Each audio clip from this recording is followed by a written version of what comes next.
میرے خیال میں ماضی میں بھی ایسا ہوا ہے کہ اعتراض ہوں گے لوگوں کے لیکن الیکشن کروا دیں گے.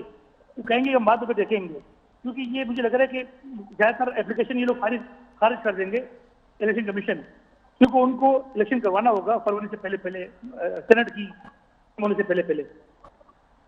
یعنی آپ سمجھتے ہیں کہ الیکشن ہو جائیں گے؟ ایسا لگ رہا ہے کہ جو اگر ہوں گے, کیونکہ مارچ میں سینٹ کی وہ پوری ہوگی مدت نا, تو ان سے پہلے آئینی طور پر آپ کو الیکشن کروانا پڑے گا. اچھا عدیل صاحب, آپ بتائیں کہ خیبر پختونخوا میں جو حلقہ بندیاں ہوئی ہے وہاں پر کس طرح ڈسٹریبیوشن ہوئی ہے کہ ایسے ضلع ہیں دو اضلاع کو ایک ملا کے ایک نیشنل اسمبلی کا سیٹ بنایا ہے, تو آپ کیسے دیکھتے ہیں ان کو؟ مگر صاحب بہت شکریہ. ایک تو بہت زیادہ اس سے مسائل کھڑے ہوں گے خصوصاً امیدواروں کے لیے, ان سیاسی جماعتوں کے لیے. اور آپ کو پتا ہے کہ خیبر پختونخوا کے مختلف ریجنز جو ہیں, مختلف اضلاع جو ہیں, وہ مختلف سیاسی جماعتوں کی مقبولیت کے حوالے سے جانے پہچانے جاتے ہیں. مثال کے طور پر آپ مالاکنڈ ڈویژن کو دیکھ لیں, جنوبی اضلاع کو دیکھ لیں, وسطی اضلاع کو دیکھ لیں, اور پھر صاحب کا جو فاٹا تھا جو قبائلی ہمارے اضلاع ہیں, یہاں پر آپ کو پتا ہے کہ مخصوص سیاسی جماعتوں کی مقبولیت مخصوص اضلاع کے اندر ہے. اب اگر آپ دیکھیں ہمبور اور اورکزئی کو ایک قومی اسمبلی کی نشست کی گئی ہے, اس طرح اپر بیڑ اور چترال کو ایک نشست کی گئی ہے. ایک امیدوار یا ایک سیاسی جماعت اگر ایک ضلع کے اندر مقبولیت رکھتی ہے اور وہاں پر اس کا ووٹ بینک ہے, تو پھر وہ دوسرے ضلع میں کیسے جائے گا, وہاں پر اپنے لیے کمپین کیسے چلائے گا, اپنی انتخابی مہم کیسے چلائے گا. ایک نامی گرامی اگر کوئی امیدوار ہے کسی سیاسی جماعت کا وہاں پہ رہنما ہے, تو وہ اپنے ضلع میں تو ظاہر ہے کہ اس نے الیکشن لڑے بھی ہیں, اس کی اپنی پہچان بھی ہے, کہ دوسرے ضلع میں جا کے وہ ہر جلسے میں اپنا پہلے تعارف کرائے گا, جی فلاں میرا نام ہے اور فلاں علاقے سے تعلق رکھتا ہوں. اور اس سے دوسرا نقصان یہ ہوگا کہ علاقائی جو سیاست ہے یا علاقائی ایک نفرت جو ہوتی ہے, ہمیشہ ہم الیکشن کے دنوں میں دیکھتے ہیں, اس چیز کو بہت زیادہ فروغ ملے گا. یہ منفی چیز ہے اور اس پر اعتراضات اٹھیں گے. سیاسی جماعتوں نے فی الحال تو اس طریقے کا رد عمل نہیں دیا. میرا خیال ہے وہ ہر حلقے کے حوالے سے پہلے ہوم ورک کریں گے, اپنی مقامی جو تنظیمیں ہیں ان سے ان کی رائے پوچھی جائے گی. جب بھی حلقہ بندیاں ہوتی ہیں تو اس قسم کے مسائل سامنے آتے ہیں. ایک امیدوار نے یا ایک سیاسی جماعت نے اگر تیاری کی ہوتی ہے ایک حلقے یا مختلف دیہات کے حوالے سے, اگر آپ دیکھ لیں مختلف صوبائی اسمبلیوں کے حلقے آپ دیکھ لیں اور قومی اسمبلی کے حلقے آپ دیکھ لیں, تو ایک ٹارگیٹ کا آپ کو پتا ہوتا ہے کہ یہاں پر میں نے لوگوں کے پاس جانا ہے, عوام کے پاس جانا ہے, ان کی ہمدردیاں سمیٹنی ہیں. اچانک سے آپ کو پتا چلتا ہے کہ ساری عمر آپ نے جس علاقے میں جن دیہات میں جا کے آپ نے کمپین چلائی ہے, پیسہ خرچ کیا ہے, محنت کی ہے, وہ تو آپ کے حلقے میں جس سے آپ نے الیکشن لڑنا ہے وہ تو آپ کے حلقے میں آتا ہی نہیں ہے. یا پھر آپ کے حلقے میں ایسے علاقے شامل کر دیے گئے ہیں یا کسی دوسرے ضلع کے ایسے علاقے شامل کر دیے گئے ہیں کہ جہاں پر آپ لوگوں کو نہیں پہچانتے, لوگ آپ کو نہیں پہچانتے, تو ظاہر ہے کہ اس قسم کی مشکلات تو سامنے آئیں گی. اب اگر مردم شماری کے حوالے سے بات کی جائے تو اس حوالے سے پوری شدت کے ساتھ بات سامنے نہیں آئی, کیونکہ بہت زیادہ فرض عائد ہوتا ہے سیاسی جماعتوں کے اوپر کہ وہ اس حوالے سے ہوم ورک کریں, وہ اس حوالے سے اپنے تحفظات اگر ہیں تو وہ سامنے لے کے آئیں کہ ڈیجیٹل مردم شماری میں دنیا کی آبادی بڑھ رہی ہے, خیبر پختونخوا کی کم ہو رہی ہے. یہ سوچنے کی بات ہے. پاکستان کے باقی علاقوں میں آبادی بڑھ رہی ہے, خیبر پختونخوا کے مختلف اضلاع میں آبادی جو ہے وہ گھٹ رہی ہے. اسی کی بنیاد پہ قومی اسمبلی کی نشستیں کم ہوئی ہیں, اسی کی بنیاد پہ صوبائی اسمبلی کی نشستیں کم ہوئی ہیں, کچھ اضلاع میں بڑھی ہوئی ہیں. اب سوال یہ پیدا ہوتا ہے کہ اگر مثال کے طور پر مردم شماری میں شمالی وزیرستان, جنوبی وزیرستان یا اس طرح کے دوسرے اضلاع کے لوگوں نے نقل مکانی کی ہے, وہ مختلف شہروں میں آباد ہیں, بنو میں, ڈیر اسماعیل خان میں, ٹانک میں, پشاور میں, تو پھر ان کے اعداد و شمار کدھر گئے؟ اگر ان کو شمار نہیں کیا گیا اپنے اپنے علاقوں میں, تو کیا وہ جن شہروں میں سکونت رکھتے ہیں, جہاں پہ وہ رہائش پذیر ہیں, وہاں پر بھی ان کو نہیں گنا گیا؟ تو پھر تو یہ ہونا چاہیے کہ بنو, ٹانک, ڈیر اسماعیل خان اور پشاور کی نشستیں بڑھ جاتی ہیں. اب آپ دیکھیں پشاور میں صوبائی اسمبلی کی پہلے 14 نشستیں تھیں, اب یہ جو نیا نوٹیفیکیشن آیا ہے اس کے مطابق اب وہ نشستیں 13 ہو گئی ہیں. اس لیے مطلب فرق پڑا ہے. تو یہ فرق جو ہے یہ سیاسی جو اچھا ضیاء صاحب, اگر حلقہ بندیوں میں قومی اسمبلی, صوبائی اسمبلی کے سیٹس نہ بڑھے ہیں نہ کم ہوئے ہیں, لوگوں کے لیے مسائل پیدا ہوئے ہیں کیونکہ ایک حلقے کو بڑھایا ہے, اس میں آبادی بعض جس طرح آپ نے کہا کہ انٹیریئر سندھ میں کچھ ان کو مرج کیا ہے حلقوں کو, تو اس حلقہ بندیوں کا فائدہ کیا تھا؟ جب آپ کی سیٹس کم نہیں ہو رہے, زیادہ نہیں ہو رہے, تو ان کا فائدہ کیا ہوا ہے؟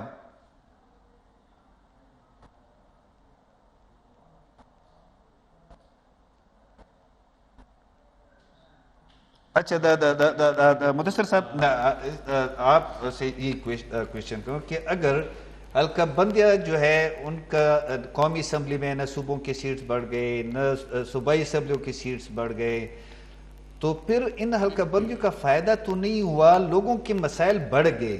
کیونکہ اب فار ایگزامپل خیبر پختونخوا میں اورکزئی اور ہنگو کا جو ہے نا, اس کو ایک نیشنل اسمبلی بنا دیا. تو ایک قومی اسمبلی جس طرح فدا عادل صاحب بات کرتے کہ کئی ضلعوں کو ملا کے, 2 ضلعوں کو ملا کے ایک قومی اسمبلی کا حلقہ بنایا, تو فائدہ تو نہیں ہوا, تو ان حلقہ بندیوں کی ضرورت کیا تھی؟ دیکھیے, جہاں تک میرا خیال ہے, مجھے لگتا ہے کہ ان حلقہ بندیوں کے نتیجے میں کچھ صوبائی اسمبلیوں کی سیٹیں بڑھی ہے. جس طرح خیبر پختونخوا کی اسمبلی کی سیٹس پہلے 99 تھی, پھر اس کو 115 کر دیا گیا. تاہم جہاں تک آپ اس کی بات کر رہے ہیں نا کہ قبائلی اضلاع کو مرج کر کے, یا جس طرح پردیر اور چترال وغیرہ کو ملا کر, مجھے لگتا ہے کہ اس کے نتیجے میں سب سے زیادہ جو نقصان ہوگا وہ پولیٹیکل پارٹیز کو نہیں ہوگا, بلکہ جس کو نقصان ہوگا وہ انڈیپینڈنٹ کینڈیڈیٹس کو ہوگا. پولیٹیکل پارٹیز کا کہیں نہ کہیں آرگنائز سیٹ اپ ہوتا ہے, مطلب ان کا کینڈیڈیٹ اگر آ گیا, نون لیگ کا آ گیا, تو ظاہر سی بات ہے نون لیگ کی دیر میں بھی پریزنس ہوگی, چترال میں بھی ہوگی. اس طرح وہاں پر کمپین چلانا اس لوجسٹیکلی اتنا مشکل نہیں ہوگا جتنا ایک انڈیپینڈنٹ کینڈیڈیٹ جو ایک علاقے تک محدود ہوتا ہے, اس علاقے اس برادری تک محدود ہوتا ہے. تو اگر وہ وہاں سے باہر نکل کر چترال جائے گا تو یو کین امیجن کہ کتنا مشکل ہوگا اس کے لیے. ہاں, لیکن یہ چونکہ جتنی بھی حلقہ بندیاں اب تک قومی اسمبلی کی سیٹوں کے متعلق ہمیں جو معلومات آئی ہے, اس کے مطابق یہ اکارڈنگ ٹو دا پاپولیشن ہے.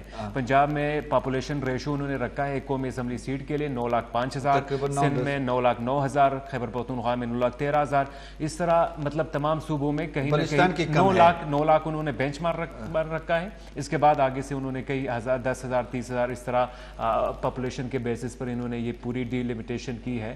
لیکن میرا خیال ہے کہ اگر مردم شماری کی بنیاد پر حلقہ بندیاں کرنی تھی تو ظاہر سی بات ہے, آبادی پہلے ہماری 22 کروڑ تھی, اب 24 یا 25 کروڑ تک اس کا فگر جا رہا ہے, تو سیٹس بڑھنی چاہیے تھی, لوگوں کو مور اینڈ مور ریپریزنٹیشن ملنی چاہیے تھی. اور ریپریزنٹیشن علاقے, مطلب آپ نے ایک بڑا حلقہ ترتیب دے کر مسائل پیدا کر دیے.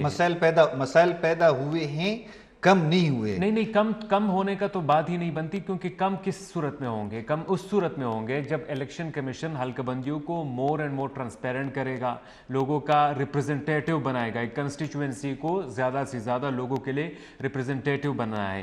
لیکن اگر نئی حلقہ بندیاں ہوئی ہے اور اس کے نتیجے میں آپ نے پچھلے الیکشن میں بھی دیکھا ہوگا کہ خاندان کے ایک فرد کا ووٹ اگر ایک یونین کونسل میں تھا تو دوسرے کا کہیں 20 کلومیٹر جا کر کسی دوسری یونین کونسل میں ان کو اس نے رجسٹر کیا تھا. تو سچ ٹائپ آف پرابلمز جو ہے وہ رائز ہوں گی, اور ان علاقوں میں جہاں پر یہ قومی اسمبلی کے حلقوں کے ساتھ ان کو ڈسفارم کیا گیا ہے, تو آئی بلیو کہ it will give way for more and more problems. اچھا فدا صاحب, جس طرح آپ کہہ رہے ہیں کہ کوہستان اور اس کو مختلف 2 اپر لوور کو ایک کر کے قومی اسمبلی بنایا, تورغر کو مانسیرا کے ساتھ شامل کیا, کورم میں ایک حلقہ ہوا, ساؤتھ اپر اور لوور جو ساؤتھ وزیرستان ہے اس کو ایک کیا. تو خاص کر قبائلی علاقے کے لوگوں کے ساتھ تو پھر وہ تو آئین نے زیادتی کی ہے کہ ہم نے 25ویں ترمیم کے تحت قبائلی علاقوں کے 12 سیٹوں کو 6 کر لیا, ٹھیک ہے. تو وہاں پہ ریزنٹمنٹ تو اور بھی بڑھتی ہے اس سے. بالکل, یہ انتہائی جو الیکشن کمیشن نے کیا ہے, اور الیکشن کمیشن نے اگر خیبر پختونخوا کا نقشہ بدلنے کی کوشش کی ہے تو میرا خیال ہے اس حوالے سے پہلے تو صوبائی حکومت سے بات ہونی چاہیے تھی, یہاں کی انتظامیہ سے بات ہونی چاہیے تھی کہ جی ہم آپ کا فلاں ضلع جو ہے اس کو ایک الگ ضلع بنا رہے ہیں, اس کا نقشہ تبدیل کر رہے ہیں. یہاں پہ دیکھیں مسئلہ جو ہے الیکشن کمیشن نے اپنے طور پر ٹھیک کیا ہوگا, اس نے تو دیکھا ہوگا کہ 9,07,913 ووٹرز جو ہیں وہ کس حلقے میں برابر آتے ہیں. تو انہوں نے ایک پین کے ذریعے ایک اپنا نقشہ بنایا ہوگا کہ جی یہ حلقہ اور اتنی آبادی اور یہاں پر جو ہے ایک قومی اسمبلی کا حلقہ بن سکتا ہے. غیر فطری جیسے سین ہے. اور آپ کو پتا ہے کہ الیکشن میں یہ نہیں دیکھا جاتا کہ کون سا گاؤں, کون سا ضلع اور کون سا ڈسٹرکٹ اور کہاں کی حدود, کہاں کی سرحدات. یہاں پہ برادری سسٹم ہوتا ہے. برادری سے آپ کو پتا ہے کہ مختلف قبائل یہاں پہ آباد ہیں, مختلف برادریاں ہیں, اور برادریاں جو ہیں الیکشن میں آپ کو پتا ہے کہ وہ انتہائی اہم کردار ادا کرتی ہیں. مختلف قبائل جو ہیں وہ اہم کردار ادا کرتے ہیں. مختلف قبیلے کے لوگ ہیں جو اپنے ہی قبیلے کے لوگوں کو سپورٹ کرتے ہیں. اب اگر ایک بندہ مثال کے طور پر اورکزئی سے تعلق رکھتا ہے, وہ ہنگو میں جا کے کس طریقے سے ووٹ لے گا؟ ایک بندہ ہنگو کا ہے, وہ اورکزئی کیسے جائے گا؟ اور یہاں پہ آپ کو پتہ ہے ان علاقوں میں کچھ مسلکی مسائل بھی چل رہے ہیں, تو اس چیز کو بھی دیکھنا ہوگا. اور پھر آپ کی وہ والا پوائنٹ بالکل ویلڈ ہے کہ شاید یہ جب معاملہ ہوگا, ایک مہینہ اعتراضات اور اعتراضات کو سنا جائے گا, نئی تجاویز کو سنا جائے گا, پھر یہ معاملات عدالت جائیں گے. اور مجھے لگتا ہے کہ الیکشن کی جو یہ ہفتہ بتایا گیا ہے کہ جنوری کے آخری ہفتے میں یہ الیکشن ہوگا, مجھے نہیں لگتا کہ یہ جو معاملات ہیں, حلقہ بندیوں کے مسائل جو ہیں, یہ جو اعتراضات ہیں, یہ حل ہو پائیں گے. اور پھر مجھے لگتا ہے کہ الیکشن جو ہے یہ اچھا عادل صاحب ایک شارٹ بریک لیتے ہیں. ناظرین ہمارے ساتھ رہے, واپس آتے ہیں ہمارے ساتھ. ویلکم بیک ناظرین. اچھا مدثر صاحب, عادل صاحب کہہ رہے تھے کہ اورکزئی اور ہنگو سے, میں بھی تقریباً کوہاٹ کا ہوں. ہنگو اور اورکزئی, پہلے جو اورکزئی کا ہیڈ کوارٹر تھا وہ ہنگو میں ہوتا تھا, لیکن جو بات انہوں نے کی کہ وہ علاقہ سیکٹیرین وائز بھی سینسیٹیو ہے, الیکشن کیمپین میں بہت مشکلات ہوں گی. ہنگو کا اگر ایک بندہ ہنگو سے جیت گیا تو اورکزئی کے کسی بندے کا کوئی کام ہو, اپنے حلقے کے ایم این اے سے ملنا ہو, تو اس کو اورکزئی سے ہنگو, اگر وہ اپنے اورکزئی کا بندہ ہو, اس کے علاقائی وہ سارے سمجھتے ہیں, تو یہ بہتر تو ہوتا نا کہ ہر ضلع کو ایک ہی وہ کرتے, تو ڈیلیمیٹیشن نہ کرتے. اب جب آئینی ترمیم ہو جاتا کہ قومی اسمبلی کی سیٹ بڑھتے, صوبائی اسمبلیوں کی سیٹ بڑھتے, پھر ڈیلیمیٹیشن کرتے, تو وہ بہتر نہیں تھا.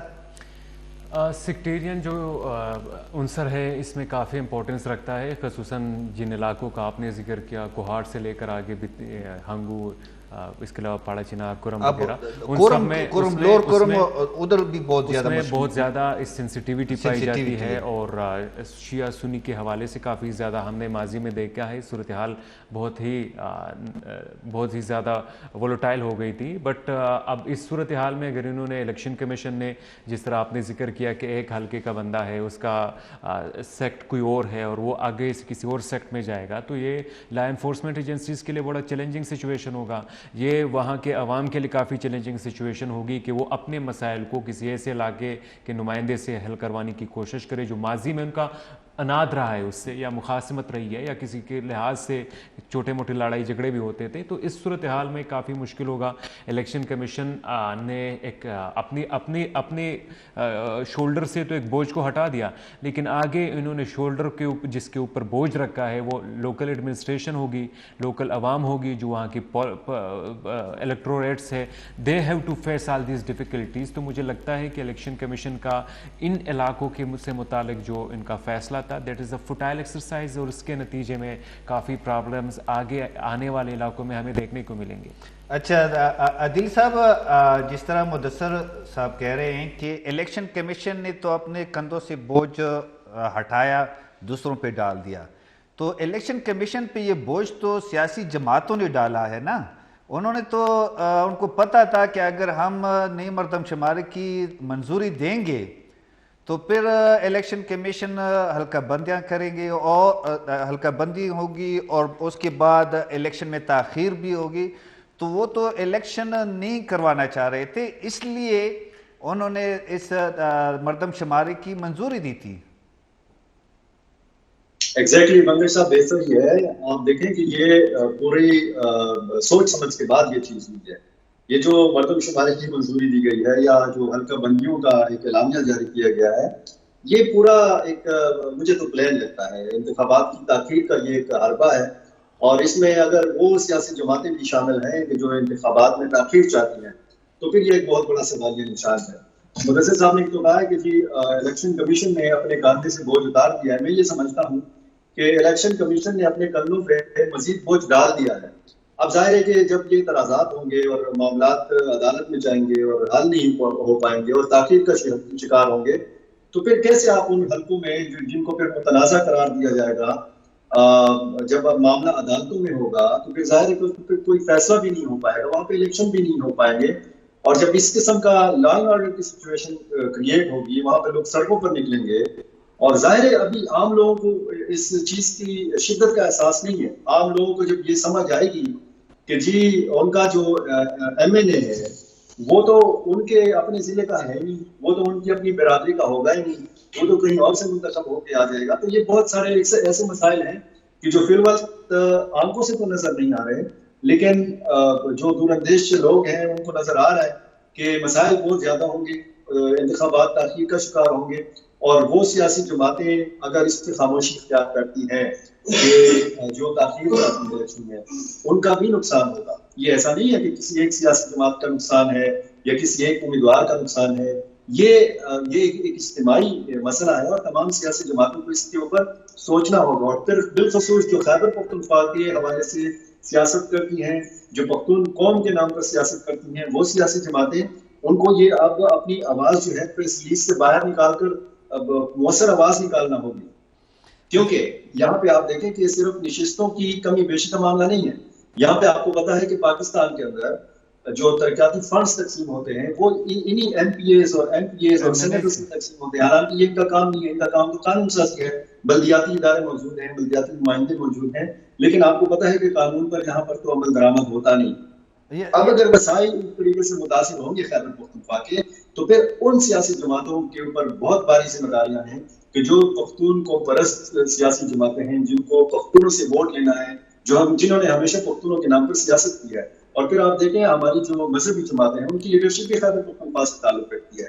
آپ کی جو مین اسٹریم کی سیاسی جماعتیں ہیں, تحریک انصاف ہے, پاکستان پیپلز پارٹی ہے, پاکستان مسلم لیگ نون ہے, یہ ایسی جماعتیں تو نہیں ہے کہ خیبر پختونخوا سے جنہوں نے الیکشن نہیں لڑنا. انہوں نے ہر قبائلی ضلع سے بھی الیکشن لڑنا ہے, ہر صوبائی نشست کے لیے بھی الیکشن لڑنا ہے. اب یہ تمام تر سیاسی جماعتوں کا ایک ان پر یہ ذمہ داری ہے کہ وہ مل بیٹھیں اور اس مسئلے کا کوئی حل نکالیں. اچھا مدثر صاحب, وہ کہہ رہے تھے کہ ڈیولپمنٹس کام کی اس نے بات کی.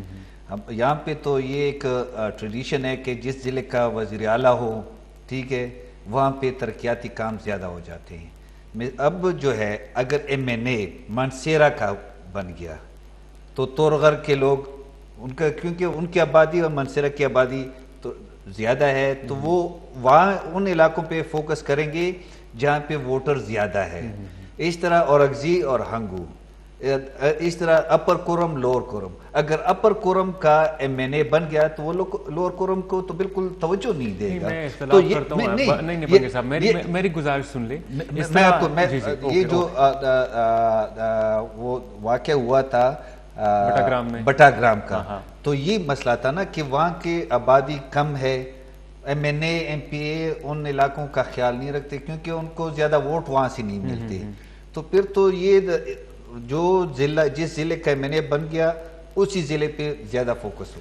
میرا تعلق جس ضلع سے ہے اس کو ضلع مالکن کہا جاتا ہے. ضلع مالکن سے ہمارے پچھلے جو ایم این اے صاحب تھے جنید اکبر صاحب, ان کا تعلق مالکن میں دھانا نام ایک ٹاؤن سے تھا. خود میرا تعلق بٹخیلا سے ہے, اور پھر ہمارے ساتھ یونین کونسل میں سخاکوٹ وغیرہ بھی آتے ہیں. سخاکوٹ مشہور علاقہ ہے. تو جنید اکبر صاحب کا جو علاقہ تھا, جو ان کا یونین کونسل تھا نا, اسے آگے نکل ہی نہیں رہے تھے. وہ زیادہ سے زیادہ اگر زور لگاتے تو بٹخیلا میں شادی بیاہ وغیرہ ان میں شرکت کرتے. سخاکوٹ ایسا لگ رہا تھا جیسے is not a part of the constituency. Same situation جو ہے وہ باقی علاقوں میں بھی ہے, کیونکہ وہ اپنے یونین کونسل کو فوکس کرتے ہیں. لیکن میرا ذاتی خیال یہ ہے کہ جن علاقے جو اضلاع کو مرج کر کے ایک حلقہ بنایا گیا ہے, تو ظاہر سی بات ہے وہاں سے بھی اس جو بھی آئے گا اس نے الیکشن میں حصہ لینا ہے، ووٹ لینے ہیں، تو وہاں کے عوام سے اگر وہ اپنے وعدے کر کے پھر ان کو ایفا نہیں کرتا تو اس کے بعد سے جو الیکشن ہوگے تو پھر مجھے لگتا ہے کہ اس علاقے کے عوام اس کو ووٹ نہیں دیں گے. سو سیم سچویشن جو ہوتی ہے وہ باقی علاقوں میں بھی اسی طرح ہوتی ہے کہ اگر آپ نے مطلب ہنگو کا بندہ ہے اور وہ دوسرے علاقے میں جاتا ہے، اورگزئی میں جاتا ہے، تو اورگزئی کے الیکٹوریٹس کو وہاں کے عوام کو بھی اس نے اپنے ساتھ لے کر چلنا ہے، تو کینڈیڈیٹ کے لیے کافی مشکل ہوگا. لیکن یہ نہیں ہو سکتا کہ جسٹ وہ ہنگو کو فوکس کر کے اورگزئی کو بالکل اگنور کر دے. جس طرح پرویز خٹک صاحب تھے وزیر اعلیٰ تو اس نے نوشیرہ پہ فوکس کیا، محمود خان نے سوات پہ کیا، ہوتی صاحب نے مردان پہ کیا، دورانی صاحب نے بنو پہ کیا. تو یہی ہے کہ اس نے اپنے حلقے کا جو ہے نا جان سے زیادہ خیال رکھنا ہے. جس طرح میں نے جنید اکبر کی مثال دی کہ اس نے تانے کے اوپر فوکس کیا تھا، باقی علاقے اس کو نظر ہی نہیں آ رہے. اچھا چلیں حلقہ بندیوں کا تو وہ ہو گیا، اب ہم آتے ہیں چیپٹر کلوز ہو گیا. دل صاحب ہم آتے ہیں فیض آباد دھرنا، فیصلے کے خلاف نظر ثانی اپیلیں. آج سپریم کورٹ میں ہیئرنگ تھی. مدثر صاحب سے ہم پوچھتے ہیں کہ ہیئرنگ کی جو سماعت تھی اس کے احوال تھوڑے بتا دے کہ ماحول کیسا تھا اور یہ سارے کیوں واپس درخواستیں لے رہے ہیں. بنگے صاحب بینگ اے کورٹ رپورٹر، آج جو میں نے سپریم کورٹ میں دیکھا میں اس کا سمری آپ کے سامنے پیش کرنا چاہوں گا. سپریم کورٹ میں جیسے ہی کیس کی سماعت تقریباً 11:30 بجے شروع ہوئی تو چیف جسٹس صاحب نے سب سے پہلے اس بات کی کلیئرفیکیشن کی کہ یہ جو 3 رکنی بینچ ہے یہ ایک آرڈنری بینچ ہے، it's not something a special court. پھر اس کے بعد سماعت شروع ہوئی تو انہوں نے اٹارنی جنرل سے پوچھا جی کہ وفاق کا آپ نمائندہ ہے تو آپ کیا کہنا چاہیں گے. تو اٹارنی جنرل نے جج سے جواب دیا کہ جی ہم اس کیس میں جو وزارت داخلہ اور وزارت دفاع کی طرف سے وفاق ایک لیٹیگنٹ تھا، نظر ثانی اپیل تھی ان کی، ہم اس کو وڈرا کرنا چاہتے ہیں. چیف جسٹس صاحب حیران ہوئے، انہوں نے کہا کہ جی آپ کیوں وڈرا کرنا چاہتے ہیں، آپ مطلب do you want not to face a difficult situation. یہ ایگزیکٹلی وہی الفاظ تھے جو میں کوٹ کر رہا ہوں. تو اٹارنی جنرل نے کہا جواب میں کہ نہیں جی ہم سچویشن کی بات نہیں کر رہے ہیں، ہم مطلب وجوہات بھی بیان نہیں کرنا چاہتے. گورنمنٹ اس وقت کی مختلف تھی، اب جب ہم اس وڈرال کر رہے ہیں تو یہ الگ قسم کی گورنمنٹ ہے. تو اس کے اوپر پھر باقی جو نظر ثانی اپیلی جنہوں نے دائر کی تھی، مثال کے طور پر تحریک انصاف تھے، تحریک انصاف کے بیرسٹر گوہر صاحب آئے، گوہر صاحب نے بھی کہا کہ جی میں بھی لینا چاہتا ہوں. پیمرا کے وکیل آئے، پیمرا کے وکیل بھی بولے کہ جی ہم بھی واپس لینا چاہتے. الیکشن کمیشن کے وکیل آئے، الیکشن کمیشن کے وکیل بولے کہ جی ہم بھی واپس لینا چاہتے. اس سے 2 دن پہلے آپ نے دیکھا تھا کہ آئی بی کے وکیل نے بھی کہا تھا کہ ہم بھی واپس لینا چاہتے. صرف عدالت میں جو بچا وہ شیخ رشید تھا، کیونکہ شیخ رشید کا وکیل امان اللہ کنرانی ہے اور Kanrani is now law minister in Balochistan interim setup. So وہی واحد بندے نظر آئے جو ایم کیو ایم کا نمائندہ نہیں تھا. ایم کیو ایم کے چیف صاحب نے، جسٹس صاحب قاضی فائز عیسیٰ نے پوچھا کہ ایم کیو ایم کا وکیل کہاں پر ہے، تو ان کے عدالتی عملے نے جواب دیا کہ جی ان کے وکیل کہہ رہے کہ ہم پیروی نہیں کرنا چاہتے. پھر تھوڑی دیر بعد جب ایم کیو ایم کے وکیل آئے تو انہوں نے عدالت سے کہا کہ جی ہم اپنے مطلب پارٹی لیڈر سے فون پہ رابطے کی کوشش کر رہے تھے لیکن انفارچونیٹلی ان کا فون نہیں لگ رہا تھا. اچھا، کورٹ کا ماحول اگر میں بات کروں تو کورٹ کا ماحول کہیں گرم پڑ جاتا تو کہیں پر اس میں ہمیں لگتا کہ کافی چیزیں کول ڈاؤن ہو گئی. جب چیف صاحب نے یہ الفاظ بولے کہ جی انہوں نے کہا کہ ایک صاحب تھے جس کو پاکستان میں جمہوریت بہت عزیز تھی لیکن آج کل وہ کینیڈا سے نہیں آ رہے، طاہر القادری کا آتا ہے. تو اس وقت ماحول بڑا مطلب سب لوگ ہنسنے لگے کیونکہ طاہر القادری صاحب کا آپ کو یاد ہوگا کہ کس طریقے سے انہوں نے مجمع سجایا ہوا تھا اسلام آباد میں اور جڑواں شہر کتنے اس کی وجہ سے افیکٹ ہوئے. ماحول اس وقت زیادہ تھوڑا سا ٹینس ہوا جب چیف صاحب نے افسار عالم کی طرف بظاہر اشارہ کر کے کہا. اچھا، کیونکہ ایک دن پہلے افسار عالم نے افسار عالم نے ایک دن پہلے مطیع اللہ جان اور عبدالرحیم صدیقی کو ایک انٹرویو دیا تھا جس میں اس نے کچھ ایسی باتیں کہی تھی جس کو میرے خیال سے چیف صاحب نے کہیں پر ویو کیا تھا. ہاں، تو چیف صاحب نے کہا صاحب کو ٹی وی نہیں دیکھنی چاہیے یوٹیوب پر، کیونکہ اگر وہ ڈسکورس متاثر ہوتا ہے. کیونکہ رائے عامہ کے مطابق اگر عدالت چلے گی تو پھر مشکل ہوگا. فیصلے اکارڈنگ ٹو دا بکس ہونے چاہیے. I definitely agree. لیکن چیف صاحب نے پھر کہا کہ جی پیمرا میں، انہوں نے پیمرا کا تو نام نہیں لیا لیکن یہ کہا کہ جی آپ لوگ پھر کہتے ہیں لمبی ڈیبیٹس ہوتی ہے یوٹیوب پہ، ٹی وی چینلز کے اوپر آپ لمبی ڈیبیٹیں کرتے ہیں کہ جی ہمیں موقع نہیں دیا گیا، ہمیں سنا نہیں گیا. ناؤ اٹس دا ٹائم کہ آپ آ جائیں، مناسب پلیٹ فارم ہے، آپ اس کے اوپر بات کریں. چیف صاحب نے یہ بھی بولا کہ ہمیں بتایا جائے کہ فیض آباد دھرنا کیس کے اوپر عمل درآمد کیوں نہیں ہوا. انہوں نے پھر 12 مئی کا حوالہ دیا جس طرح کراچی میں دن دہاڑے لوگوں کو خون کی نہلایا گیا تھا. چیف صاحب نے بولا کہ اس سچویشن میں ریاست نے انیکشن سے کام لے کر مطلب فیض آباد کی طرف پیو کیا. دے پیوڈ دا وے فار فیض آباد دھرنا. فیض آباد دھرنا میں آپ لوگوں نے معاہدہ کیا, اس معاہدے کو ہم نے پھر کہا کہ یہ کالعدم ہے کیونکہ اس کی قانون کے مطابق کوئی حیثیت ہی نہیں ہے. اس کے اوپر عمل درآمد آپ نے نہیں کیا. تو پھر بنگے صاحب میں بات مکمل کروں. پھر یہ ہوا کہ جنا والا واقعہ ہوا. اگر آپ نے فیض آباد دھرنا کیس میں فیصلے پر عمل درآمد کیا ہوتا تو جنا والا and such type of other incidents جو تھے دے وونٹ ہیو ہیپنڈ. اچھا عادل صاحب, جس طرح مدثر صاحب کہہ رہے ہیں کہ عمل درآمد صاحب, میں ایک بات کہنا چاہتا ہوں.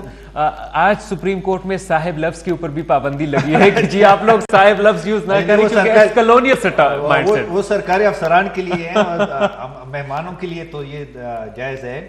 عادل صاحب, یہ جو چیف جسٹس صاحب کہہ رہے ہیں کہ امپلیمنٹیشن, اب جو سارے نظر ثانی اپیلیں واپس لی جاتی ہے, اور چیف جسٹس نے کہا کہ ہم اس کو رکھتے ہیں, اب سارے جو پٹیشنر ہے نظر ثانی جو درخواستیں آئی ہیں وہ ریٹن اپنا موقف جمع کر لے, بعد میں ہم اس پہ فیصلہ کریں گے. اگر امپلیمنٹیشن ہوتی ہے تو آپ کا کیا خیال ہے کہ زیادہ سیریس کنسیکوینسز کن کے لیے ہوں گے؟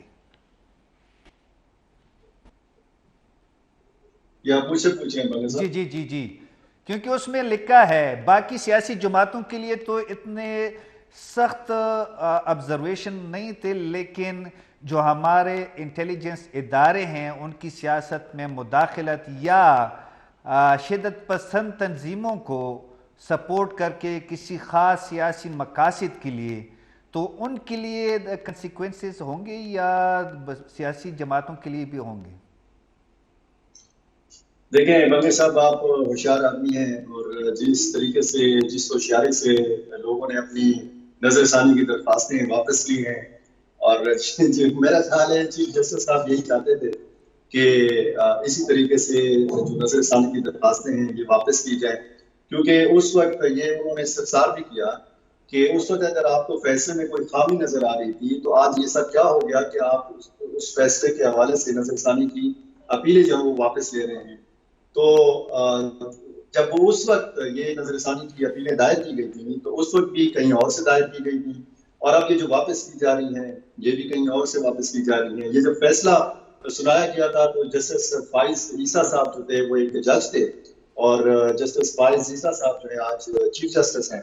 تو حالات بدلتے ہیں, ہواؤں کا رخ بھی بدلتا ہے, تو میرا خیال ہے کہ اس پر زیادہ بات نہیں کرتے, کیونکہ بات اگر جنہوں نے کرنی تھی اور جن کو کرنی چاہیے تھی ان کو پھر آج کی سماعت کے دوران پھر یہ کرنا چاہیے تھا, ان کو یہ بولنا چاہیے تھا کہ جی آپ کے فیصلے میں فیصلے میں فلاں غلطیاں ہیں, فلاں خامیاں ہیں, فلاں چیزیں ہمیں پسند نہیں ہیں. اب اگر انہوں نے واپس لے لی ہے تو میری کیا اوقات ہے کہ اس پر مزید تبصرہ کیا جائے.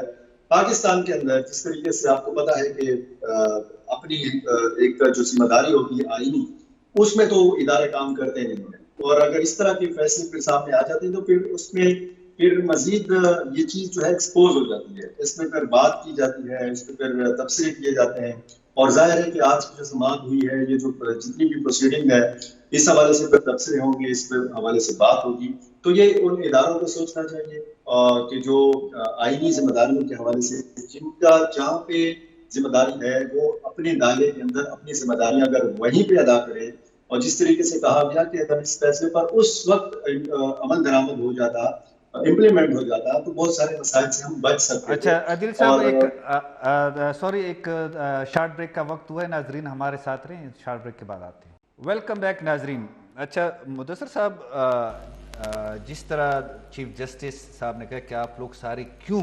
ڈرے ہوئے ہیں, بات نہیں کرتے, کھول کے بات کر لیں, اپنی غلطی تسلیم کریں. سزا جزا تو بات کی بات آتی ہے, پہلے اپنی غلطی تسلیم کر لیں. تو غلطی جو ہے وہ کون تسلیم کرے گا؟ یہاں پاکستان میں تو کوئی ادارہ یا کوئی شخص اگر اپنی غلطیاں تسلیم کر لے, اور جس طرح ٹروتھ اینڈ ریکنسیلیشن کمیشن کی بات ہو رہی ہے, پھر تو ملک آگے جا سکتے, لیکن پاکستان میں تو یہ کانسیپٹ ہی نہیں ہے. بالکل چیف جسٹس صاحب نے یہ بھی بولا ساتھ میں کہ جی یہاں پر کہا جاتا ہے کہ پاکستان میں آپ گڑے مردے نہ اکھاڑے، آپ چلتے جائے، جو آج ہوا ہے اس کے بارے میں آنے والے کل کی بات نہ کرے تو اس کا فائدہ یہ ہوگا کہ آپ کا سسٹم چلتا رہے گا.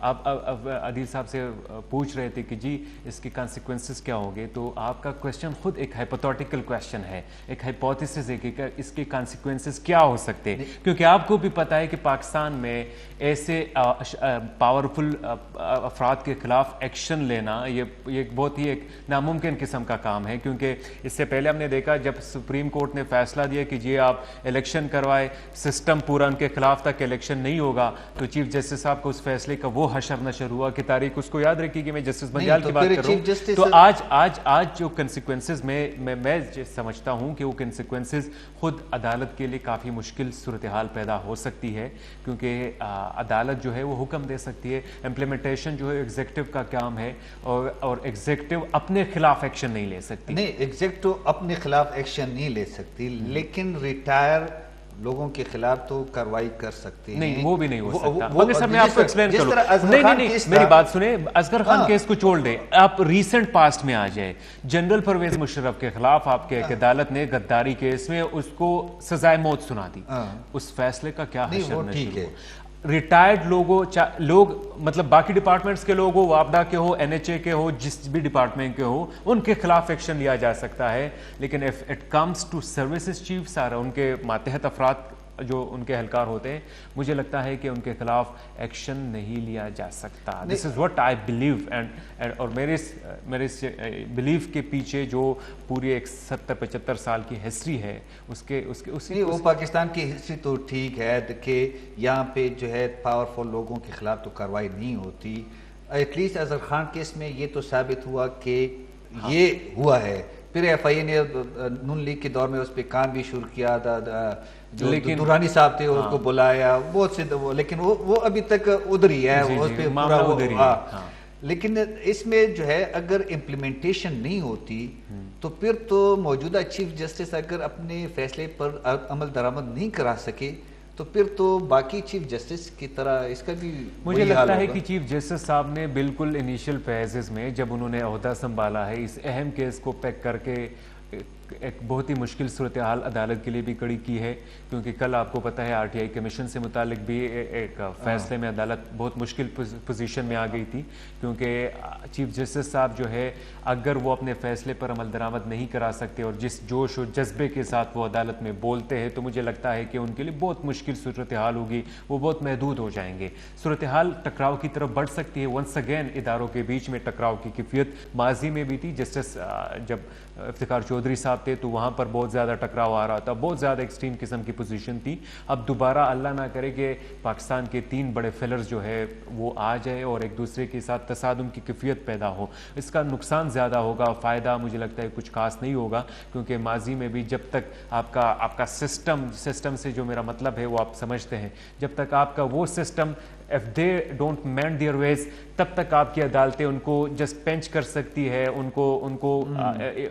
کو کسی طریقے سے کوشش کر سکتی ہے، but they can not force, مطلب کورٹ فورس نہیں کر سکتی. یہ سب جوڈیس معاملہ ہے. بنگش صاحب آپ ہمارے اوپر کنٹیمپٹ لگوائیں گے. ہم تو جب فیصلے کی امپلیمنٹیشن پہ آئے گی بات تب بات کریں گے کہ کس طرح امپلیمنٹ ہوتا ہے اس کا.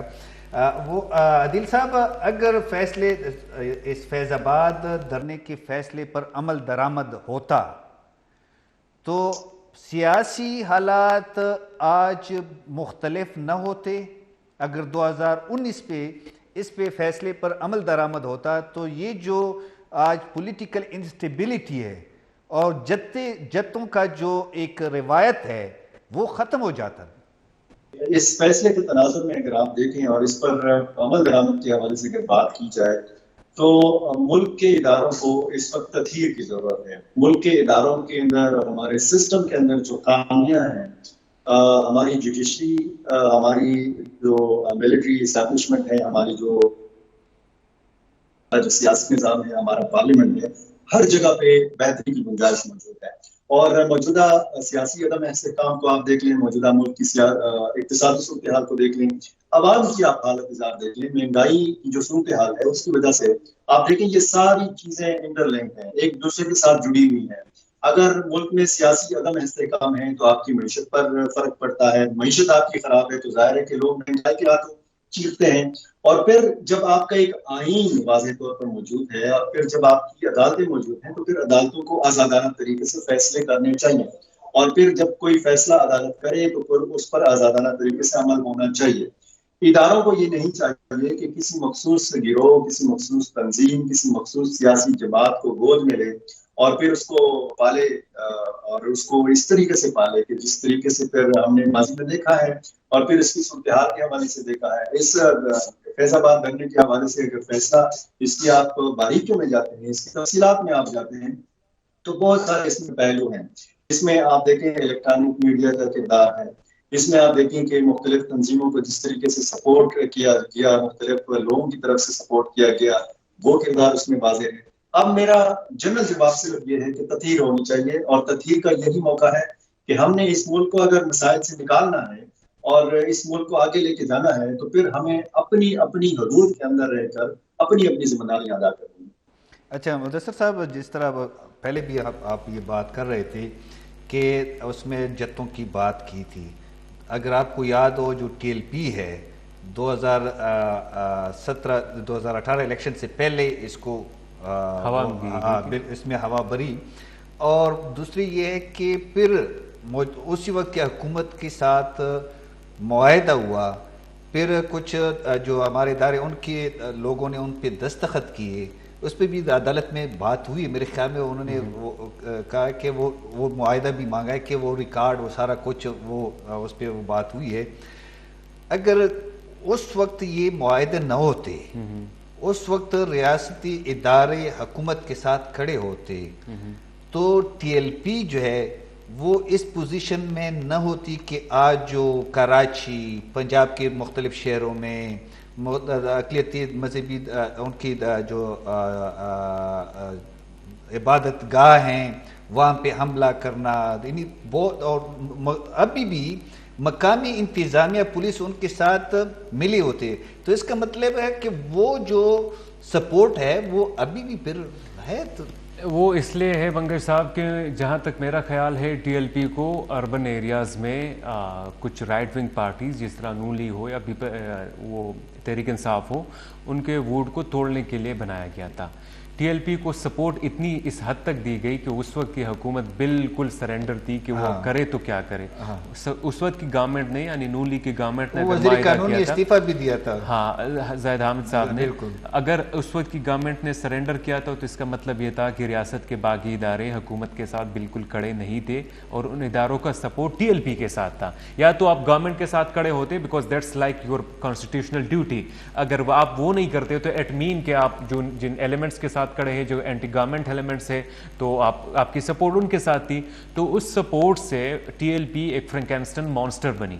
وہ ایسی مانسٹر بنی کہ آج بھی آپ دیکھیں تو فرانس کے اوپر، کبھی کسی اور ملک کے اوپر جا کر پورے ملک کو بلاک کر دیتی ہے. اور اب ان کی سپورٹ اس حد تک بڑی ہے کہ پراپرلی کئی علاقوں میں وہ بڑی بڑی پارٹیوں کو ٹکر دینے والے ہیں الیکشن میں. کراچی سے لے کر آپ خیبر تک، پشاور تک، بلکہ میں مالکن کے الیکشن کی بھی مثال دوں گا کہ وہاں بھی ٹی ایل پی نے کینڈیڈیٹس کھڑے کر کے اچھے خاصے ووٹس لیے ہیں. تو ایٹ مین کا ان کا جو نظریہ تھا یا ان کو جو سپورٹ دی گئی، ان کو جو جس طریقے سے فنڈ کیا گیا، وہ اتنی صلاحیت کر گیا ہے کہ وہ معاملہ اب اس کو کنٹرول کرنا کافی مشکل ہوگا. ٹی ایل پی کے معاملے پر ریاستی اداروں نے بہت زیادہ، میں کہوں گا کہ ایک مایوس کن کردار ادا کیا. اب اس فیصلے میں بھی اچھا بنگے صاحب وہ صرف نون لیگ کے خلاف نہیں تھا، پھر اس ٹی ایل پی کو تحریک انصاف کے خلاف بھی یوز کیا گیا. تحریک انصاف کی گورنمنٹ کو بھی پتا تھا کہ ہم کچھ کر بھی نہیں سکتے، انہوں نے بھی معاہدہ کر کے اپنی جان خلوصی کی. تو اس طریقے سے ریاست کی ریٹ کو ریاستی اداروں نے کمزور کیا ہے اور اس کے جو فال آؤٹ اثرات ہوں گے وہ آنے والے دنوں میں مزید زیادہ ہوگا. ہمارے پروگرام کا وقت بھی ختم ہو رہا ہے ناظرین.